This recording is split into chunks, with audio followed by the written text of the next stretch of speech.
രാജൻഭായി, കഴിഞ്ഞ 2 ദിവസം നമ്മൾ വളരെ നിശിതമായി തന്നെ KPCC പ്രസിഡന്റ് സണ്ണി ജോസഫിനെ വിമർശിച്ചിരുന്നു. പക്ഷേ ഇന്ന് അദ്ദേഹം എടുത്തിരിക്കുന്ന നിലപാട്, വീക്ഷണം പത്രത്തിലെ എഡിറ്റോറിയലുമായി ബന്ധപ്പെട്ട് അദ്ദേഹം എടുത്തിരിക്കുന്ന നിലപാട് എങ്ങനെ നോക്കിക്കാണും? അതൊരു വൈസ്വാൻ ഇമ്പാക്റ്റ് എന്ന് നമ്മൾ പറഞ്ഞു കഴിഞ്ഞാൽ ആൾക്കാർ കരുതും നമ്മളെന്തോ വലിയ ഇതിൻ്റെ എല്ലാം പിതൃത്വം ഏറ്റെടുക്കാൻ വന്നെന്നുള്ളത്. സണ്ണി ജോസഫ് ജീവിതത്തിൽ പ്രതീക്ഷിക്കാത്ത തലക്കുള്ള അടിയാണ് നമ്മൾ കൊടുത്തത്.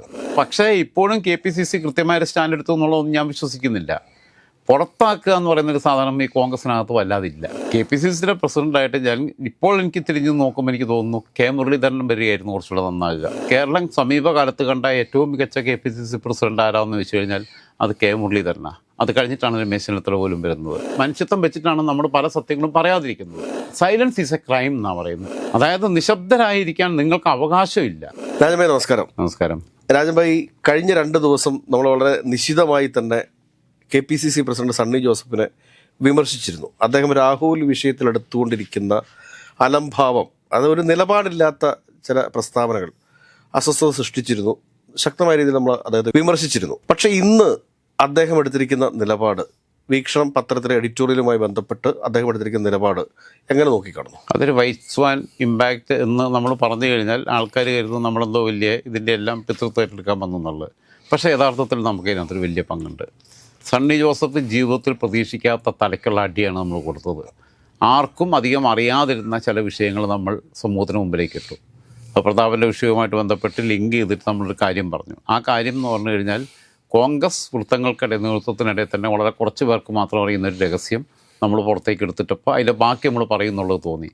അപ്പോൾ സണ്ണി ജോസഫ് സടകുടഞ്ഞെഴുന്നേറ്റു. കാരണം അറിയാലോ, കാരണം അതൊക്കെ പിന്നെ കുടുംബത്തിൻ്റെ അഭിമാന ബോധത്തെ വരെ ചോദ്യം ചെയ്യുന്ന വിധത്തിലേക്ക് എത്തുന്നതാണ്. അപ്പോൾ സണ്ണി ജോസഫിന് വേറെ മാർഗ്ഗങ്ങളൊന്നും ഇല്ലാതായി. കേരളത്തിലെ സമീപകാലത്ത് നമുക്ക് ഓർമ്മയുള്ള, നമുക്കൊന്നും പഴയ കാലത്തൊന്നും ഓർമ്മയില്ല. എനിക്ക് തോന്നുന്നത് സ്കൂളിലൊക്കെ പഠിക്കുന്ന കാലത്താണല്ലോ നമ്മൾ ഈ രാഷ്ട്രീയം ശ്രദ്ധിക്കുന്നത്. ഇപ്പോൾ AK ആന്റണി KPCC പ്രസിഡന്റ് ആവുന്നു, പിന്നെ പുള്ളിയാട്ടി മറിച്ച്, പിന്നെ വയലാർ രവി വരുന്നു, പിന്നെ തെന്നല ബാലകൃഷ്ണപിള്ള വരുന്നു. തെന്നല ബാലകൃഷ്ണപിള്ള ഒറ്റ ദിവസം കൊണ്ട് ആ പാവത്തിനെ ഇറക്കി വിട്ടിട്ട് മുരളീധരൻ വരുന്നു. മുരളി മാറി പിന്നെ രമേശ് ചെന്നിത്തല വരുന്നു. അങ്ങനെയുള്ള വന്ന ആളുകളുടെ കൂട്ടത്തിനകത്ത് മുല്ലപ്പള്ളി വരുന്നു, VM സുധീരൻ വരുന്നു, ഒക്കെ വരുന്നു. മോശപ്പെട്ട പ്രസിഡൻ്റായിട്ട് നമ്മുടെ ഒരു അനുഭവത്തിൽ നമുക്ക് തോന്നിയിട്ടുണ്ടായിരുന്നു MMS ആയിരുന്നു. പക്ഷേ MMS വിശുദ്ധനാക്കാൻ പറ്റി. കാരണം MMS രക്ഷപ്പെട്ടു സണ്ണി ജോസഫ് KPCC പ്രസിഡൻ്റായപ്പോൾ. കാരണം കേരളത്തിലെ കഴിഞ്ഞ ഒരു 3 പതിറ്റാണ്ട് കാലഘട്ടത്തിലെ ഏറ്റവും മോശപ്പെട്ട KPCC പ്രസിഡന്റ് എന്നുള്ള ചീത്ത പേര് പുള്ളിക്ക് മാറിക്കിട്ടി സണ്ണി ജോസഫ് വന്നപ്പോൾ. ഞാൻ ഇങ്ങനെ വന്നപ്പോൾ എന്താ തോന്നുന്നു, ഒരു മല പോലെ വന്നത് എലി പോലെ പോയി എന്ന് പറഞ്ഞ പോലെ ആയിപ്പോയി. പിന്നെ എനിക്ക് തോന്നിപ്പോയി ആൻ്റണിയെ നമ്മൾ കുറേ വിമർശിച്ചായിരുന്നു. സണ്ണി ജോസഫ് ഒന്നും ഒരു പ്രതീക്ഷ ഉണ്ടായിരുന്നു. കാരണം നന്നായിട്ട് കാര്യങ്ങൾ സംസാരിക്കാൻ അറിയാം, ഒറേറ്ററാണ്, ചിരിച്ചുകൊണ്ട് മാധ്യമങ്ങളെ ഇതൊക്കെ ചെയ്യാം. ഇതുകൊണ്ട് കാര്യമുണ്ടോ? ആദ്യ സമയത്തൊക്കെ നല്ല ഗംഭീരമായിരുന്നു അദ്ദേഹത്തിന്റെ പ്രകടനം. അല്ല, ഞാൻ പറഞ്ഞ ഇതിന് മാധ്യമങ്ങളെ ഡീൽ ചെയ്യുന്നതിൽ സിവി ഇതുകൊണ്ട് മാത്രം കാര്യമുണ്ടോ? ഈ ചിരിച്ചും കളിച്ചും വർത്താനം പറയാൻ പറഞ്ഞിട്ടുണ്ടെങ്കിൽ മാത്രം കാര്യമുണ്ടോ? നിലപാട് വേണ്ടേ മനുഷ്യൻ? ആദ്യം വേണ്ട മനുഷ്യൻ നിലപാടാണ് വേണ്ടേ.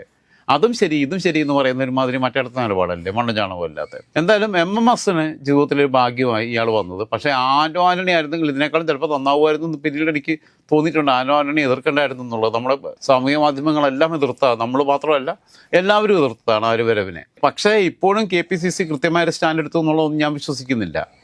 പുറത്താക്കുക എന്ന് പറയുന്നൊരു സാധനം ഈ കോൺഗ്രസിനകത്ത് വല്ലാതില്ല. കോൺഗ്രസിൽ ആരെയും പുറത്താക്കത്തില്ല, അങ്ങനുണ്ട്. അത് പിന്നെ അവരുടെ ഒരു രീതി അങ്ങനെയാണ്, സംഘടനാ രീതി. 6 വർഷത്തേക്ക് സസ്പെൻഡ് ചെയ്യാം. പക്ഷേ 6 വർഷത്തേക്ക് സസ്പെൻഡ് ചെയ്യുന്ന ആളെ 6 മണിക്കൂർ കൊണ്ട് വേണമെങ്കിൽ KPCC പ്രസിഡൻ്റാക്കിയിട്ട് കൊണ്ടുവരികയും ചെയ്യാം. അതൊക്കെ ഇപ്പോൾ മുരളീധരൻ തൊട്ടുള്ള എല്ലാ ഒരുപാട് പേരെ ശരചന്ദ്ര പ്രസാദിനെ സസ്പെൻഡ് ചെയ്തതാണ്, എല്ലാവരും സസ്പെൻഡ് ചെയ്തതാണ്. അത് കോൺഗ്രസ് അങ്ങനെ സാധനമാണ്.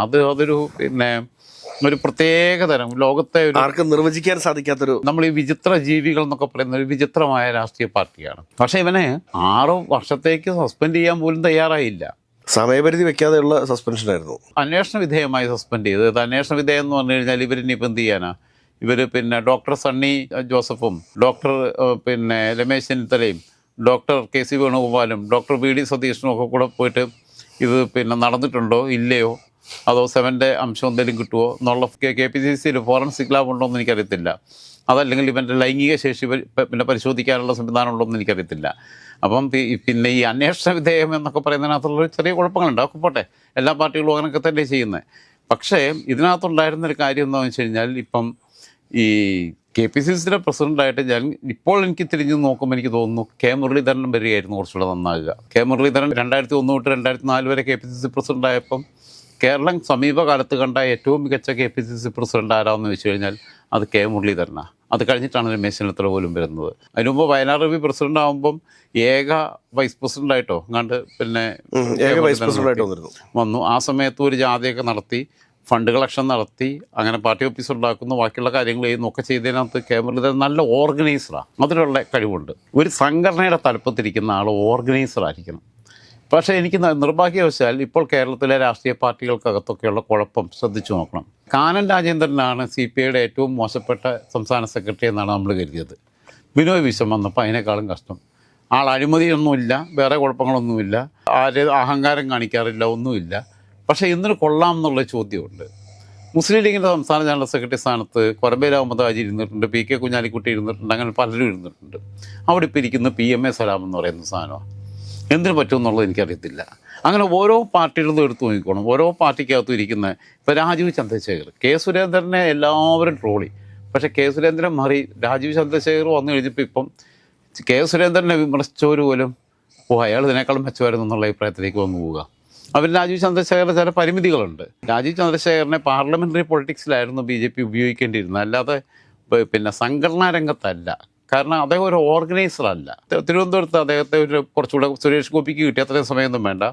ആ ഇലക്ഷനിൽ ഒരു 3 മാസം മുമ്പ് സ്ഥാനാർത്ഥിയായിട്ട് പ്രഖ്യാപിച്ചപ്പോൾ ചിലപ്പോൾ അയാൾ ജയിച്ചു വരുമായിരുന്നു. അതിനൊക്കെ പറ്റുന്ന ഇതൊക്കെയുണ്ട്. പിന്നെ ഒരു ന്യൂജൻ പൊളിറ്റിക്സിനെ അഡ്രസ്സ് ചെയ്യാനുള്ള കഴിവുണ്ട്. എന്നിട്ടും കുറഞ്ഞ വോട്ടിനാണ് തോറ്റത്. പക്ഷേ സംഘടന കൊണ്ടുപോകുക എന്ന് പറഞ്ഞാൽ അതൊരു പ്രത്യേക സ്കില്ല.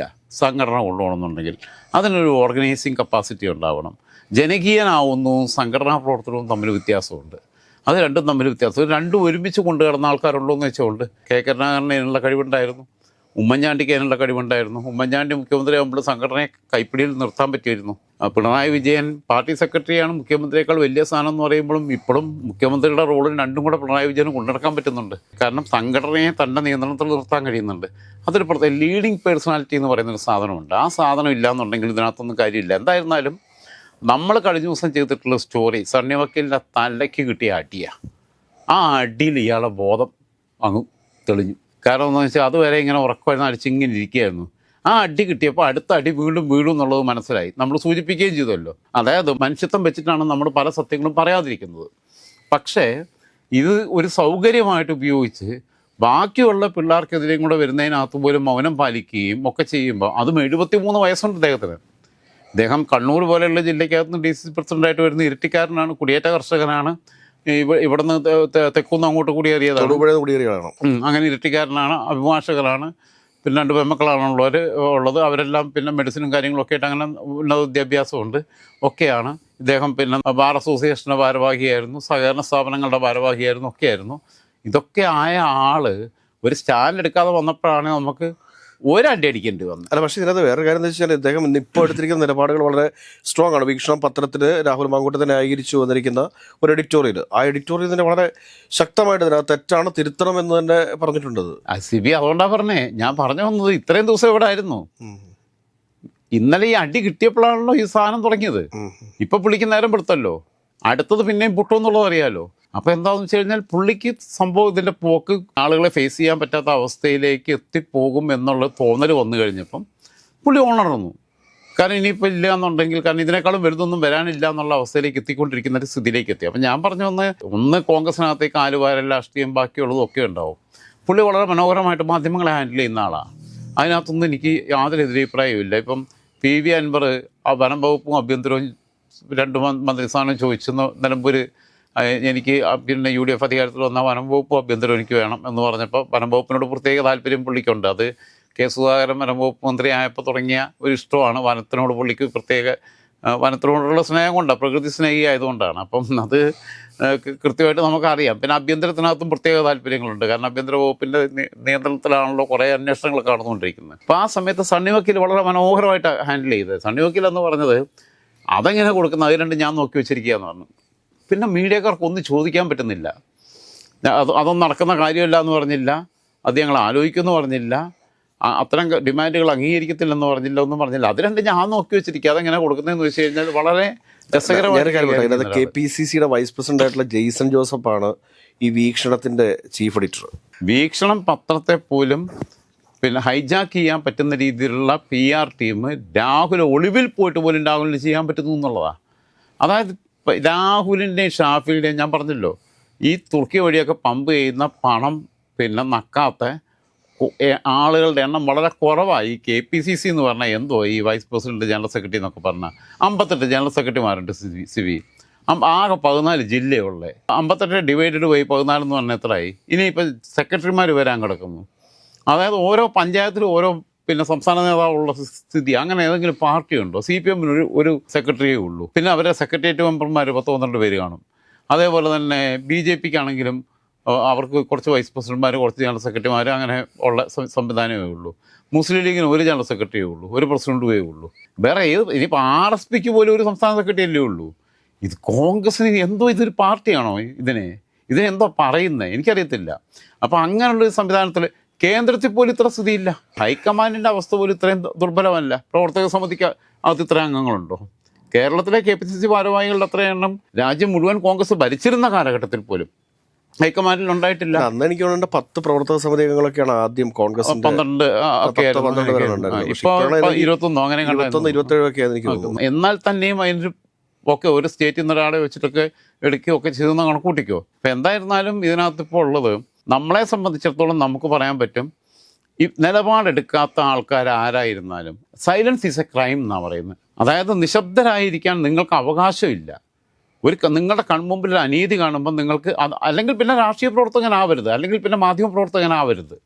രാഷ്ട്രീയ പ്രവർത്തകൻ, പൊതുപ്രവർത്തകൻ, മാധ്യമ പ്രവർത്തകൻ പിന്നെ എന്ന് പറയുന്ന ആളുകളായിട്ട് നടക്കരുത്.